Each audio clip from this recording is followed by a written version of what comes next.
Vamos a pasar a la mesa. Nos va a acompañar además el doctor Manuel Rodríguez Castro, conocido por todos, jefe de la unidad de cuidados intensivos de Cayetano Heredia, profesor principal de la Universidad FACS, etcétera, etcétera. Bueno, el tema, realmente lo felicito al doctor Inatea, me gustó mucho la charla. Eh, y nos ha abierto los ojos, creo, ante la gente que pensaba que la epilectomía de repente una cirugía un poco menos complicada en lo que significa complicaciones postoperatorias, ¿no? Doctor Binatea, doctor después Rodríguez, actualmente es el gold estándar de la laparoscopía para cirugía, para esplenectomías, y en todo caso, ¿cuáles serían las contraindicaciones para una laparoscopía si es que existen?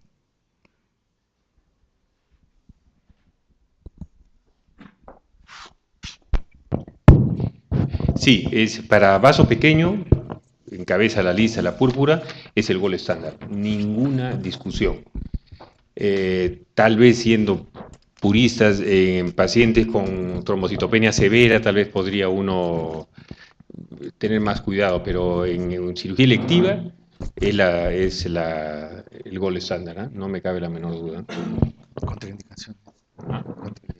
Contraindicaciones de la esplenectomía, pues, va a depender de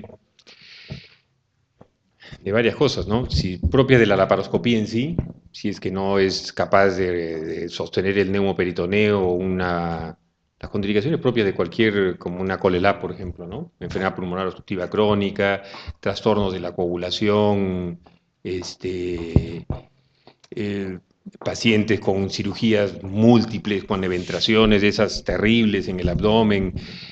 Otra contraindicación es si uno va a hacer alguna cirugía contaminada de por medio.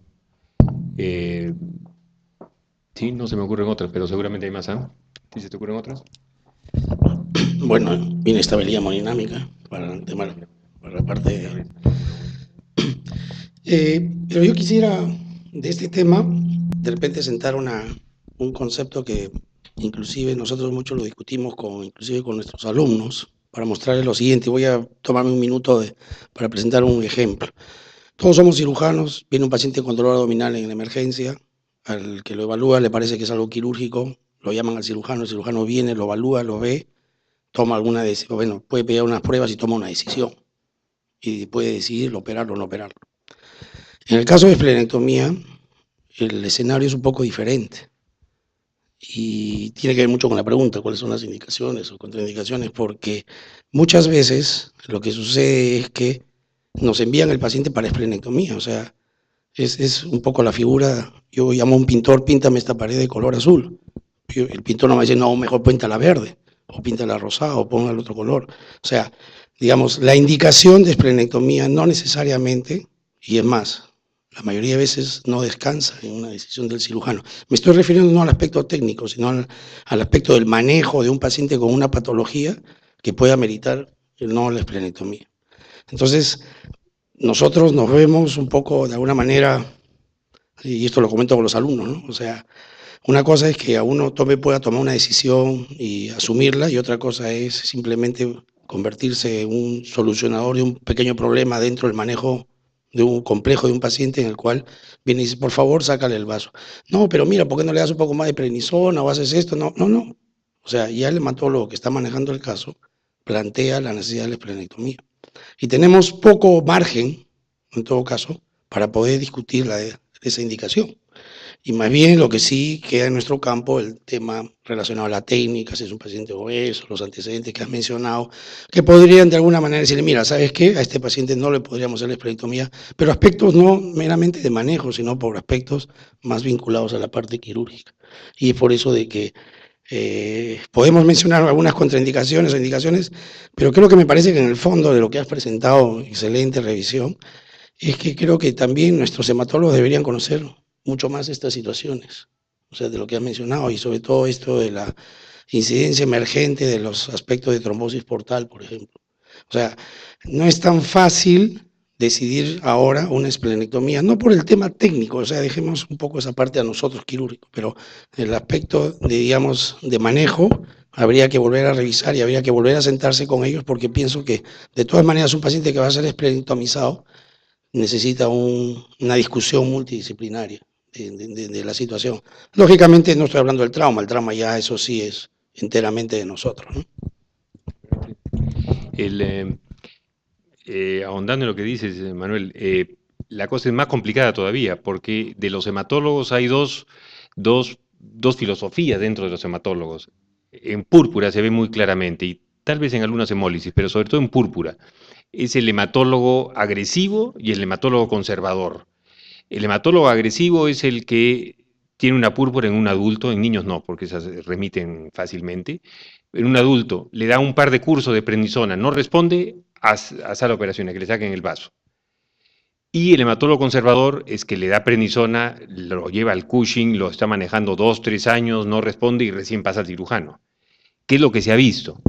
Que el mejor candidato a que responda a la cirugía es cuando es precoz la cirugía, cuando no ha tenido tanto tiempo de tratamiento y cuando responde bien a los esteroides, curiosamente, ¿no? Es como el reflujo, que responde bien es un buen candidato, no es que no responda.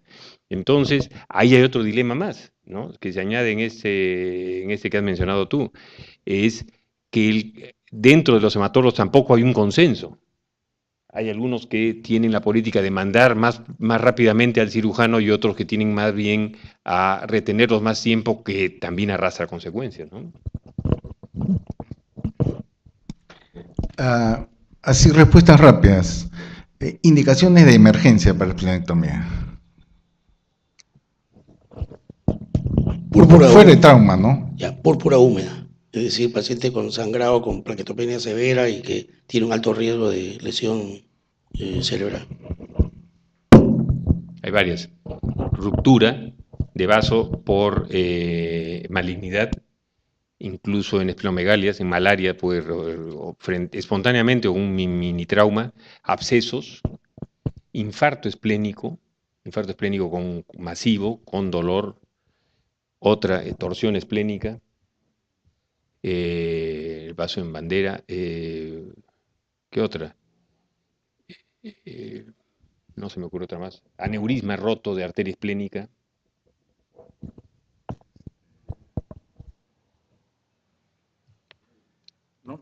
No se han tratado mucho los aspectos técnicos, pero por curiosidad, sí, respuesta rápida en los dos. El manejo del muñón vascular. Ligasur, ligadura, autosutura, nudo. ¿Qué prefieren? Si yo tuviera la posibilidad, disecaría los vasos cortos con armónico y ligasur el vascular o en todo caso grapadora, ¿no?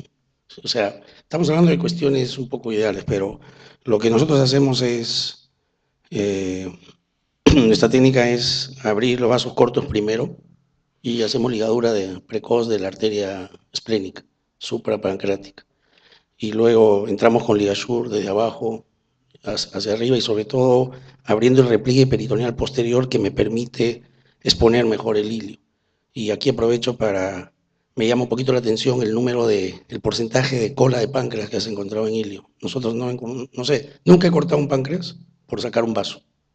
Y de repente es por la posición que ponemos y todo lo demás, pero nunca me ha tocado tener que hacer una esplectomía distal, aunque sea pequeña, una pancreatomía, perdón, distal pequeña por eso. Pero pienso que parte es porque nos esforzamos en que el repliegue peritoneal posterior, el que está hacia el lado diafragmático, con lo que uno abre cuando hace una adrenalectomía, por ejemplo, lo abre y entonces realmente se cae todo lo que está hacia la línea media y me queda el pedículo vascular más a tiro de lo que tenga disponible, ¿no? Yo dividiría en dos el manejo del muñón. Si uno tiene la sospecha de que puede haber algo de filtración de páncreas, creo que hay que ser mucho más cuidadoso con el manejo del muñón. En ese caso, lo más seguro es tratar el muñón de tres mecanismos diferentes, o tres mecanismos. Una asociación muy, muy buena es una ligadura, un nudo intracorpóreo, clip y ligasure. Es decir, con eso no se abre jamás. La otra opción es endoGIA, Tratamos de utilizar cada vez menos el endogea por razones económicas y por razones de que no es necesario y no lo veo tan seguro como una ligadura. Yo creo que un nudo es mucho más seguro que un GIA, ¿no? Pero bueno, es discutible. Si el paciente no tiene ninguna posibilidad de que va a sangrar o va a tener fístula pancreática, porque la fístula pancreática te come el ligayur en 24 horas, ¿no? Entonces, si no hay nada de eso, cualquier cosa, ligadura. ¿Cuál sería la propuesta? Dentro de una curva de aprendizaje, no sé si te parecería proponer esto, es en la curva de aprendizaje tratar de que al principio uno sea mucho más meticuloso, poner 2 o 3 o 4 sistemas de clipado. En la primera etapa nosotros poníamos 5 clips, 3 en lo que quedaba y 2 que salían con la pieza operatoria, tanto en la parte arterial como en la parte venosa, o sea, disparábamos un montón de clips. Después hemos ido bajando a ligadura nada más o un clip y a veces solo ligashur, ¿no? Pero creo que en una primera etapa hay que ser más seguro y tratar de utilizar varios mecanismos, ¿no? Ligadura es una muy buena opción con una seda 2 ceros o 3 ceros. Estamos hablando de púrpura. Si es una esplenomegalia, la vena es muy grande, ahí sí hay que utilizar otros sistemas, ¿no? Yo tengo particular predilección por la esplenectomía, precisamente por lo que acabas de comentar, porque a lo largo de los primeros intentos de hacer una esplenectomía a lo que ahora estamos haciendo, hay una curva de aprendizaje, pero hay una curva de aprendizaje que lo que te va orientando es a estandarizar esa técnica y estandarizar de tal manera de que independientemente del recurso que tengas, que claro, lo ideal es todo lo que has mencionado, los pasos que vas dando te da la seguridad de que, digamos, los problemas técnicos que inicialmente el sangrado, que no se ve nada y todo lo demás, sean cada vez menos frecuentes. O sea, para nosotros hacer una buena esplenectomía es que tenga el campo visual permanentemente libre de sangre. Y como saben todos ustedes, la hemostasia en la paroscopía es preventiva, ¿no? Es decir, uno tiene que hacer todas las maniobras necesarias, pero para que no salga ni siquiera un hematíe. En la medida que uno puede más o menos tener la certeza de que está cumpliendo con estos pasos, entonces siente que estandariza la técnica, digamos, le da un camino que uno puede de alguna manera llegar a, o sea, a garantizar, o sea, en otras palabras, yo no creo que haya tanta diversidad de presentación de vaso como sí puede haber en otros órganos, el mismo apéndice, por ejemplo, cómo se presenta en diferentes formas. El vaso, mal que bien, tiene cierta, digamos, cierta constancia de presentación, por lo tanto facilita que uno pueda desarrollar una técnica más o menos estandarizada. Preguntas simples. ¿Drenaje o no drenaje? Si deja drenaje, ¿en qué situaciones y qué tipo de drenaje? Nuevamente, si es con una probable lesión de páncreas, ya sea porque ha sido una disección muy complicada del páncreas, o si es una púrpura sin ninguna posibilidad de haber lesionado páncreas, yo no dreno. Porque yo no creo en el drenaje por sangrado, lo he mencionado más de una vez, y solo drenaría si es que hay la posibilidad de una fístula pancreática, si no, no. No se mencionaba en la charla, pero existe la otra posibilidad, no sacar todo el vaso, sino sacar una parte del vaso, esplenectomías parciales. ¿Cuáles serían tus indicaciones? ¿En qué patología conviene hacer una esplenectomía parcial? Hay varias indicaciones. Una es diagnóstica y la otra es terapéutica. Diagnóstica en enfermedad difusa donde no es conveniente sacarle todo el vaso. Por ejemplo, qué sé yo, enfermedad de Gaucher, donde se le saca es una patología difusa, se le saca el vaso, va a empeorar la parte hepática de esta enfermedad hepatoesplénica. Otra más rara, pero hemos tenido un caso, una histiocytosis maligna. Eso es en diagnóstico, es decir, una enfermedad difusa, vasculitis fue otro caso, nódulos múltiples y no se sabía cuál era el diagnóstico, entonces hizo una biopsia, ¿no? La esplenectomía diagnóstica, parcial diagnóstica, y la otra es la esplenectomía terapéutica. La esplenectomía terapéutica es cuando es sobre todo una patología benigna, quística, encabeza la lista, sólida benigna, hemangiomas o tumor pseudoinflamatorio, algunos hematomas, han entrado con la duda de que era un tumor metastásico, y la indicación que yo creo que va a ser la del futuro para hacer la esplenectomía parcial, por eso creo que todos vamos a tener que aprender esplenectomía parcial en algún momento, es la patología pancreática. La patología pancreática por la paroscopía ineludiblemente nos lleva al infarto esplénico en alguna magnitud. ¿Por qué? Porque así es, la vasculatura de la cola de páncreas puede irrigar el polo inferior del vaso. Entonces, mientras más cirugía pancreática se haga por la paroscopía, sea benigna o maligna, vamos a tener pacientes con infartos esplénicos grandes. Y frente a esos infartos esplénicos grandes, no totales, pero sí grandes, creo que sacar el vaso completo es exagerado por todas estas razones, y es la indicación, me parece, del futuro, es la que se nos está presentando ahora con mucho más frecuencia, porque estamos haciendo más cirugía pancreática laparoscópica, ¿no? De repente también añadir el tema de la esferocitosis, de los pacientes que hacen una citorreducción de parénquima esplénico para disminuir la hemólisis, pero mantener todavía la función inmunológica para dar un poco de defensa y no esplenectomizar al paciente. Insisto, ¿no? Yo creo que tenemos un desafío y aquí hay un tema pendiente multidisciplinario, es decir, volver a sentarnos con los hematólogos, volver a sentarnos con ellos y volver a conversar estas cosas, porque estaba revisando y han aparecido una serie de estos elementos que la mayoría tú los has comentado, pero creo que amerita volver a sentarnos y volver a conversar y ponernos de acuerdo más o menos cuál va a ser el esquema de un determinado servicio, ¿no? Porque pueden haber estas, digamos, distorsiones que mencionaste según cada hematólogo, ¿no? Sí, es vinculado a eso y lo que ha preguntado Juan Antonio sobre la esplenectomía parcial. ¿Por qué hacer esplenectomías parciales? ¿Por qué preservar el vaso? Hay no solo estas razones, sino debería haber una razón, yo diría que más filosófica. ¿Por qué hay que hacerlo? Porque sí. ¿Por qué cuando uno tiene un cáncer de sigmoide no se saca todo el colon? Porque no es necesario. ¿Por qué si uno tiene un tumor benigno en el segmento 2 de hígado no le hace una hepatectomía izquierda completa?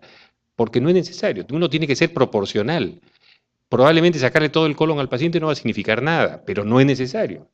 La proporcionalidad yo creo que es fundamental. Si uno puede resolver el mismo problema con menor agresión, con una morbimortalidad exactamente igual, o en algunos casos mejor todavía que la otra forma más agresiva, hay que ofrecerla menos agresiva. Ese es el principio de la laparoscopía, para comenzar, es el principio de la cirugía mínimamente invasiva. Si uno es mínimamente agresor, tiene que ser mínimamente agresor no solo en la forma, es decir, la laparoscopía versus la abierta, sino en sus procesos intermediarios, ¿no? ¿Para qué sacar todo el vaso si tiene un infarto esplénico polar inferior? Sacarle todo el vaso no tiene ningún sentido.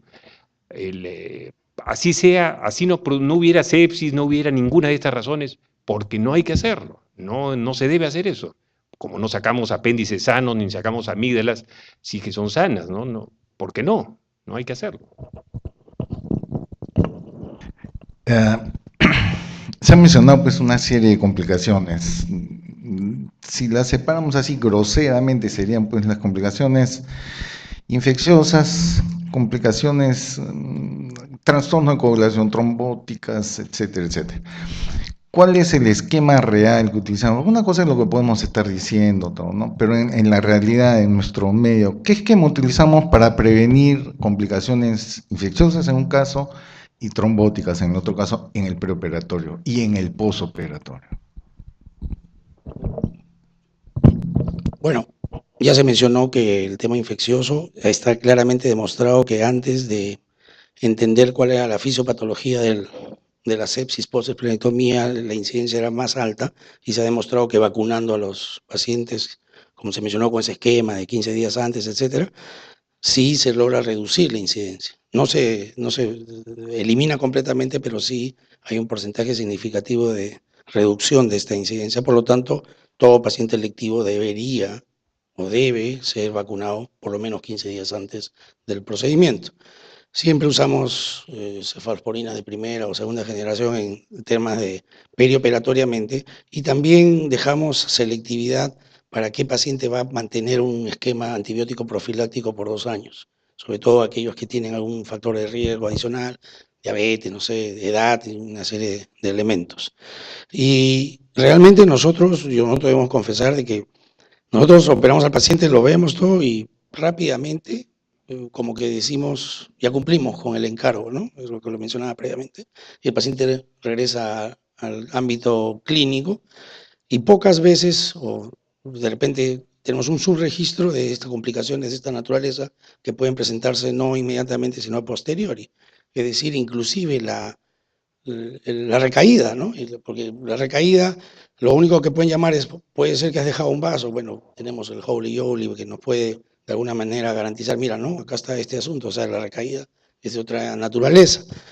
Pero, digamos, también se pierde un poco y, digamos, el seguimiento para poder identificar en qué medida se presentan estas complicaciones, no de inmediatas, sino a posteriori. Y nosotros no usamos particularmente ningún esquema específico de anticoagulación por este riesgo de trombosis, pero probablemente también sea un tema que tenemos que volver a revisar debido a estos datos que han aparecido recientemente. Sí, nosotros tampoco anticoagulamos. Anticoagular en una esplenectomía suena medio irracional con la información que tenemos ahora. Yo creo que lo que deberíamos de hacer para el problema vascular es estar atento a la trombosis venosa, ¿no? Eh, ¿Ah? Heparina de bajo peso yo no utilizo, ¿eh? En esplenectomizados, tal vez un esplenectomizado obeso mórbido, ¿no? Que he tenido, se han heparinizado o con antecedentes de tromboembolismo, ¿no? O en pacientes que han hecho trombocitosis de más de 1 millón después de la esplenectomía, que también ocurre. Ahí sí hay que no solo hacerle anticoagular, sino aféresis incluso, ¿no? Pero en el común, no, que yo no sepa, no hay ningún estudio que a todo el paciente esplenectomizado le da anticoagulación. ¿Tú conoces de alguno? No. Yo creo que hay que estar alerta a la complicación, tal vez. Ya. ¿Ah, sí? Ah, sí, dice ese que mencioné que a todos les hace la ecografía. Sí, seguramente a todos les mete pues anticoagulación, sí. Una experiencia terrible, pobre. Pero este informe que ha habido, pues, de 27-30% de trombosis portal, verdaderamente es impresionante, ¿no? Del auditorio, ¿alguien desea hacer una pregunta? Respecto a este tema, en alguna oportunidad hay algún estudio que se haga trombofilia, o sea, estudiar la trombofilia de estos pacientes, porque también podría ser eso, ¿no? O también si tiene algún antecedente neoplásico, por más tratado que esté, también son pacientes que tienen mucho más riesgo de trombosis. Me da la impresión de que la trombosis esplénica también tiene mucho que ver en relación a la técnica operatoria. Si bien es cierto de que hay menos flujo por razones obvias, sin embargo, el flujo viene del páncreas y todo implica para que haya un éxtasis que hay un factor que lo bloquee, porque se supone de que si la vena esplénica recibe todo lo del vaso, sin embargo, al no estar el vaso, pero drena exactamente igual, y se supone que la presión de gradiente le tiene que favorecer, y por tanto tendría que haber un componente estásico, algo mecánico, ganglios de una enfermedad o algún factor mecánico que produjera esa estasis a nivel de esa vena, ¿no? Por eso el factor trombofílico es un factor importante. Y dos comentarios más respecto a temas que no los tocamos en forma real y que son bastante frecuentes. El trauma no se ha tocado como debiéramos tocarlo, porque yo creo que mucha gente tiene contacto con el vaso solo por trauma, ¿no? Y que hemos visto muchas veces que alegremente se entra, se abre y se saca todo el vaso, no se preserva. Y lo que es peor, cuando se entra, ya no había hemorragia, ya no había sangrado. Yo creo que este es un aviso que tendríamos que dar en relación a trauma. Incluso Pepe mencionó lo del infarto. Nosotros hemos tenido sorpresas importantes en relación a pacientes con infartos muy grandes y que tratado el dolor, que es el problema más importante, ese vaso revasculariza al cabo de 10 o 15 días. Si uno le hace seriado con angiotomografía. Estos detalles son bien importantes porque a veces hay pacientes que, o el hematólogo, como dice Emanuel, muchas veces se resiste a que entremos a tallar los cirujanos y que prefieren esperar a ultranza, y muchas veces les tenemos que dar la razón porque ese vaso que tenía un infarto del 50% empezó a revascularizar, se le fue el dolor y ese vaso empieza a pintar normal o casi normal al cabo de 15 días. Entonces, yo creo que ese es un ángulo que no lo tenemos manejado, es decir, ¿en qué momento tenemos que entrar en trauma? Debemos tener el concepto siempre de preservar vasos, que eso es un concepto que creo que cada vez es un axioma, de preservar el vaso, aunque sea una parte, porque definitivamente puede ser de utilidad, en especial en aquellos pacientes que no tienen vacuna. Y la otra es de no precipitarnos en el diagnóstico de la operación, de la parte quirúrgica. Y algo en que yo discrepo algo con Manuel es en relación, y qué bueno discrepar porque plantea una discusión, es no necesariamente tenemos que ser el pintor de brocha gorda, como tú dijiste, frente a los hematólogos. Yo creo que tenemos que tener un punto de vista también que tenga que participar en la decisión. No es excluir a nadie, pero tampoco no agachar la cabeza y decir sí señor y me lo saco el vaso, ¿no? Entonces debemos de tratar de discutir, sentarnos a la mesa, como también lo dijiste, con el hematólogo y trabajar en forma multidisciplinaria con el clínico, el hematólogo y los cirujanos para poder definir estos planes. Yo creo que son temas de la parte de trauma, de la parte de infarto y de la parte de trombosis. Nosotros en aquellos pacientes que tienen problemas de trombocitosis, sí usamos las heparinas de bajo peso molecular, las utilizamos. No tenemos mayor problema de sangrado con las heparinas, no hemos tenido ninguna trombosis hasta el momento, no sé si será por esa razón o por qué, pero no hemos tenido ninguna trombosis en las esplenectomías, tanto electivas como parciales. Y en parciales hemos hecho un buen número de esplenectomías en niños en heterocitosis, esplenectomías parciales, dejando 10 o 9% del vaso, con buenos resultados, y no hemos tenido trombos a nivel de la clínica. Entonces, yo creo que ahí deben haber otros factores que a lo mejor los desconocemos, pero yo creo que mucho tiene que ver con técnica operatoria, ¿no? El manoseo o elementos que puedan isquemizar esa zona o provocar éstasis en la vena que produzca un cierto grado de riesgo de trombosis. Eso quizá podría ser el comentario y bueno, me gustaría ver la opinión de la mesa. Yo simplemente no entiendo dónde está la discrepancia. O sea, yo lo que estaba señalando es que hay un escenario que se está dando de esta manera y yo precisamente no sé si se entendió el mensaje, o sea, creo que esa situación ya debería cambiar, o sea, que nos habíamos acostumbrado, no estoy individualizando, sino que había esa figura de que el hematólogo venía, oye, ven, sácame el vaso y te había que sacar el vaso, pues, o sea, ven, píntame la pared y había que hacerlo.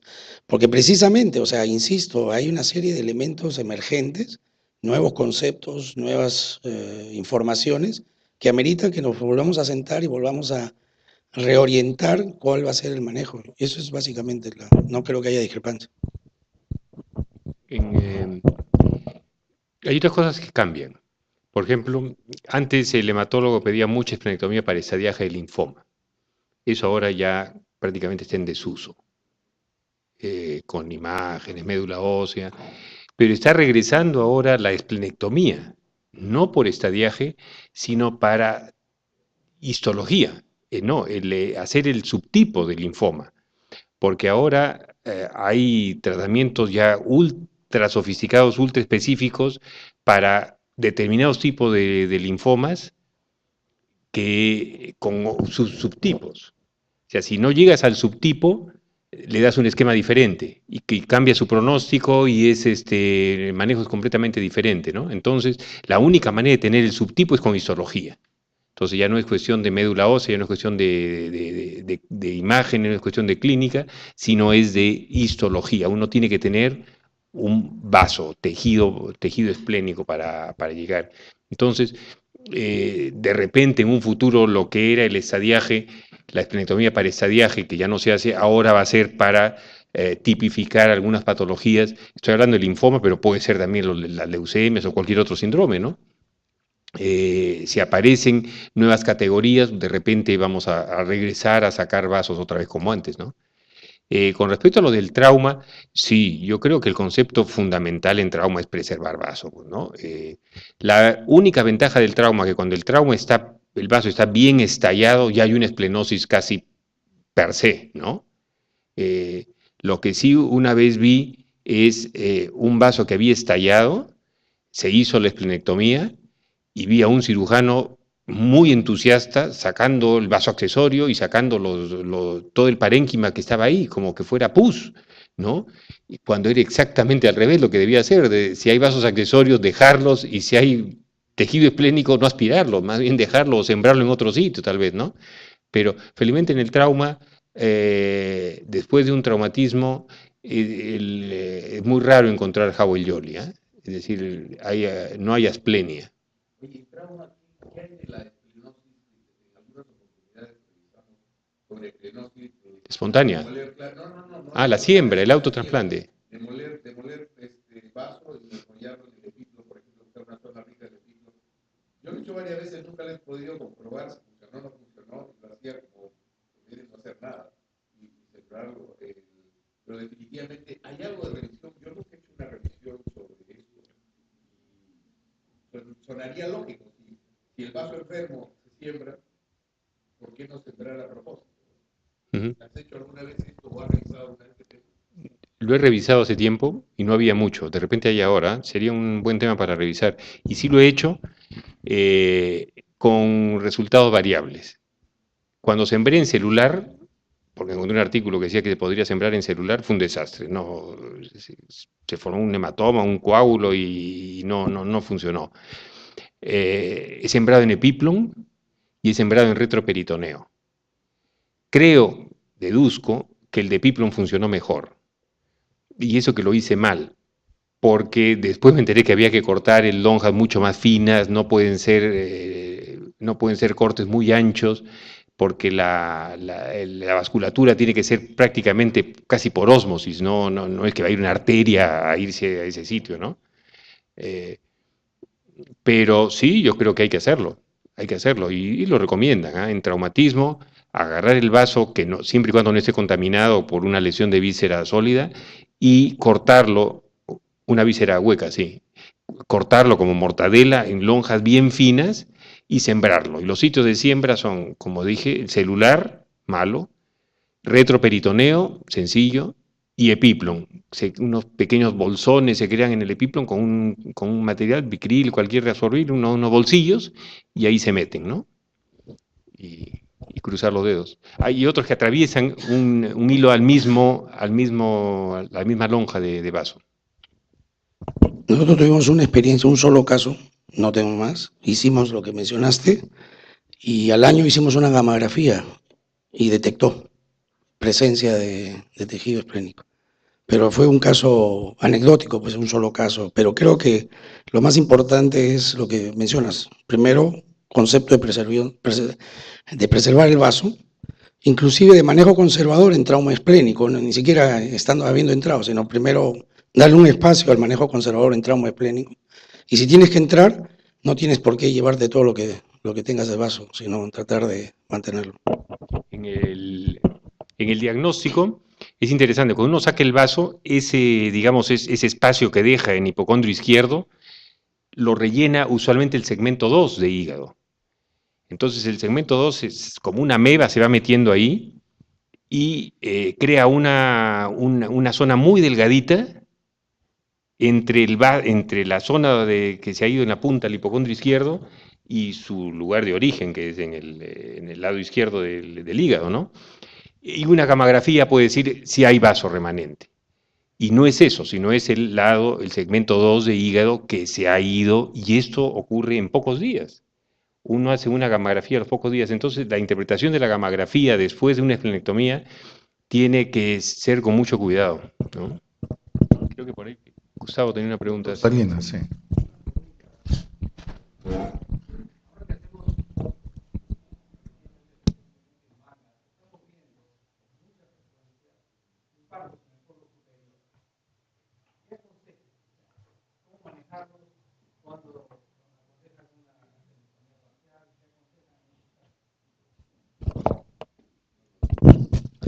Yo tengo poca experiencia en cirugía bariátrica, pero este mismo ejemplo es cuando hacemos la misma esplenectomía, que nosotros nos vamos hasta arriba, y cuando llegas digamos, casi al ángulo de His, y ya el vaso, el polo superior está infartado.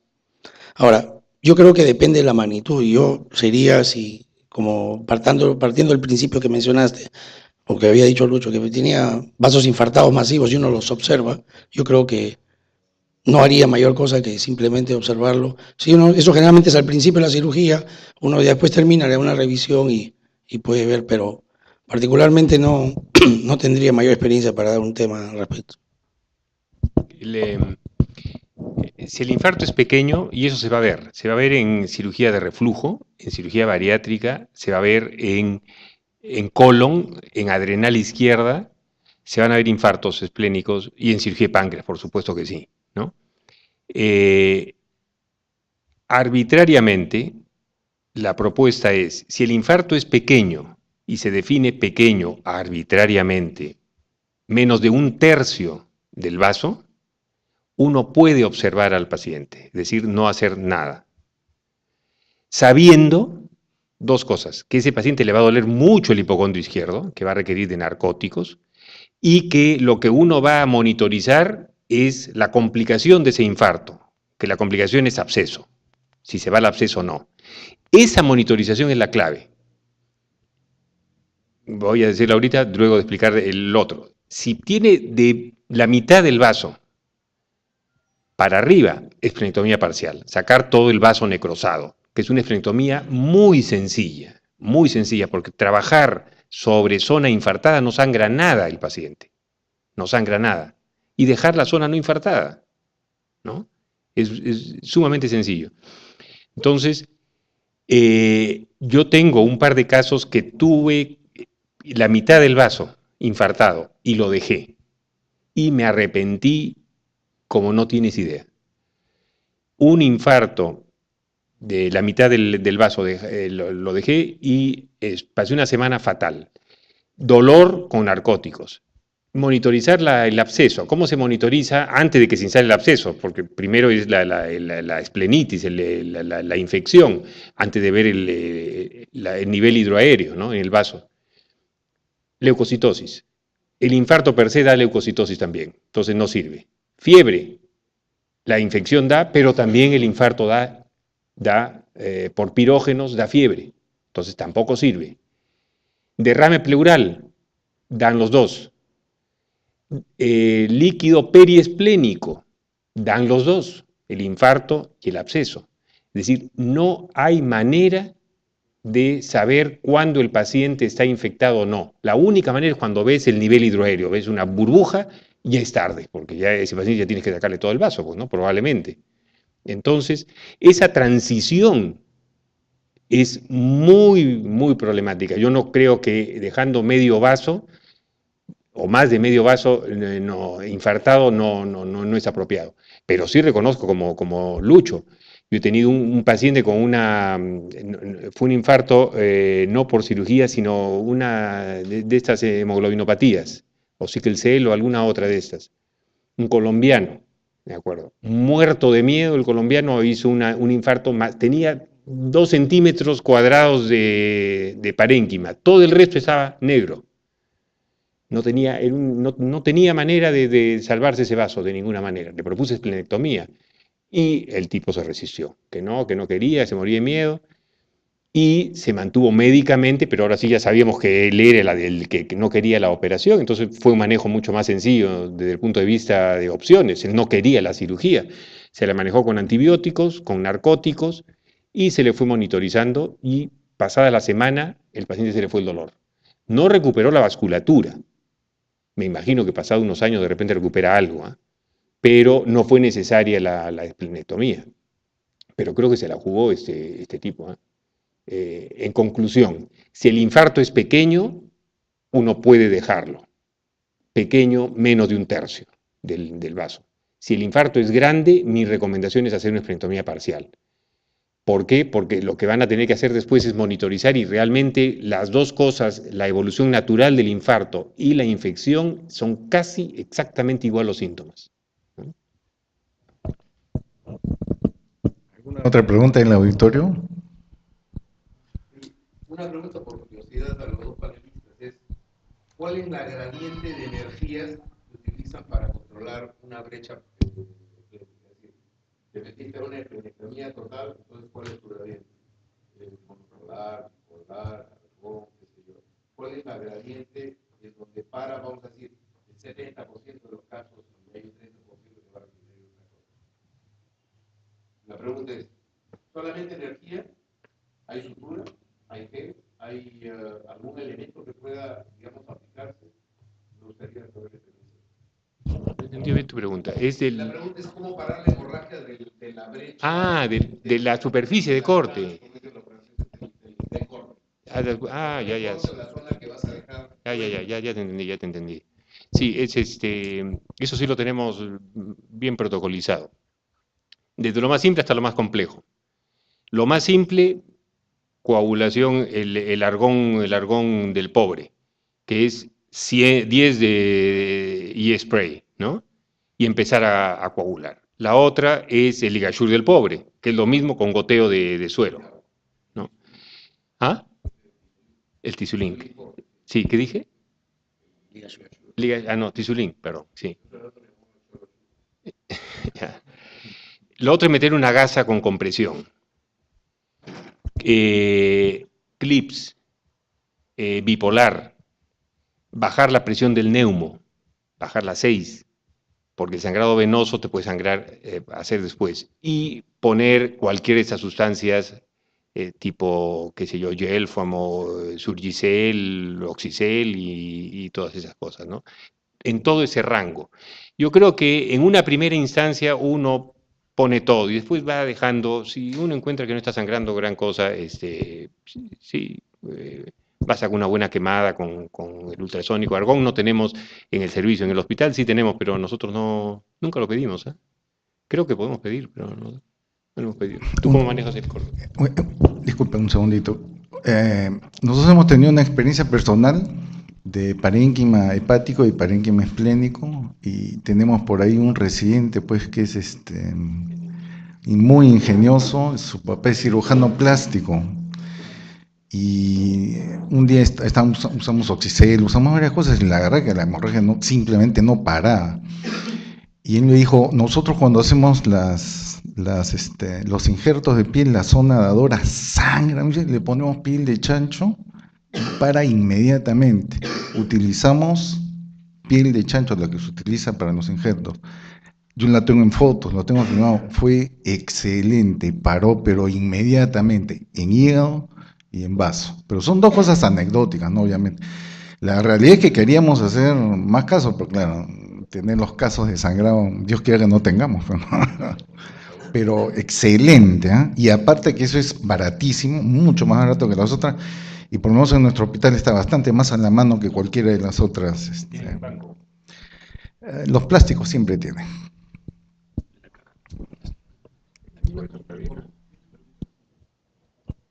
Había una pregunta.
Yo no sé si eso es un caso que puede engrosar las filas de esa serie muy interesante que tiene el doctor Montes en Cusco con respecto a estos pacientes que vienen y suben a la altura y hacen problemas tromboembólicos de arteria esplénica y él los ha esplenectomizado y tiene una serie de casos. De repente, circunstancialmente, el paciente pudo haber terminado en una esplenectomía para este caso, pero por las cosas que se mencionaron previamente, el manejo conservador, que quizás es muy impredecible, no se sabe quién va a responder bien o no y por cuánto tiempo hay que observarlo, de repente, como dice la sabia naturaleza, hizo un mejor papel.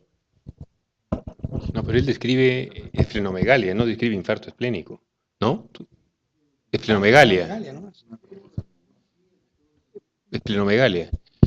Sí, yo creo que no hay diagnóstico. Entonces han asistido a la evolución natural de algo que no se sabe qué es.